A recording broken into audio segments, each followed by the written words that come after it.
நீங்க எங்களுக்கு எதை காட்ட வந்திருக்கீங்க? நாம் பார்க்க முடியாத ராஜ்யம் அது, மீண்டும் பிறக்காத வரை. மறுபடியும் பிறக்கணுமா? ஆமா. மீண்டும் பிறக்கிறதுனா என்ன அர்த்தம்? ஒருவன் தண்ணீராலும் தூய ஆவியினாலும் பிறக்கலன்னா அவன் தேவனுடைய ராஜ்யத்தில் பிரவேசிக்க மாட்டான். மாம்சத்தினால் பிறப்பது மாம்சமாயிருக்கும், அதே நேரம் ஆவியினால் பிறப்பது நிச்சயம் ஆவியாயிருக்கும். உங்க உள்ளம், அதாவது உங்க ஆத்மா, புதிய வாழ்க்கைக்கு மறுபிறவி எடுக்க வேண்டும். உங்களுக்கு என்ன கேக்குது? காத்தோட சத்தம். காத்துதான் உங்களுக்கு எப்படி தெரியும்? ஏன்னா என்னால அது உணர முடியுது. அது எங்க வருதுன்னு தெரியுமா? தெரியாது. எங்க போகுதுன்னு தெரியுமா? தெரியாது.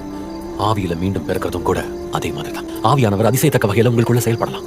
ஆவியானவரை பார்க்க முடியலனாலும் அவர் செயல்பாட்டை உங்களால் அடையாளம் காண முடியும். பாரான் வனாந்தரத்துல இஸ்ரவேல் புத்திரர்கள் தேவனுக்கும் மோசேக்கும் விரோதமா முறையிட்டது. தேவன் அவங்களுக்கு கொடுத்த மன்னாவை சபிச்சாங்க. அதுக்கப்புறம் அவங்க பாம்புகளால கடிபட்டு இறந்து கொண்டிருந்தாங்க. தேவன் அவங்க குணமடைய ஒரு வழியை ஏற்படுத்தினார். ஜனங்க அதை நோக்கி பார்க்கணுங்கிறதுக்காக பாலைவனத்துல மோசே வெண்கல சர்ப்பத கம்பத்தின் மேல தூக்கி வச்சார். அந்த மாதிரி மனுஷகுமாரனும் உயர்த்தப்படுவார். தேவன் தம்முடைய ஒரே பேரான குமாரன் விசுவாசிக்கிறவனவனும் அவன் கெட்டு போகாம நித்திய ஜீவன் அடையும்படிக்கு அவரை தந்தருடைய இவ்வளவாய் உலகத்தில் அன்பு கூர்ந்தார்.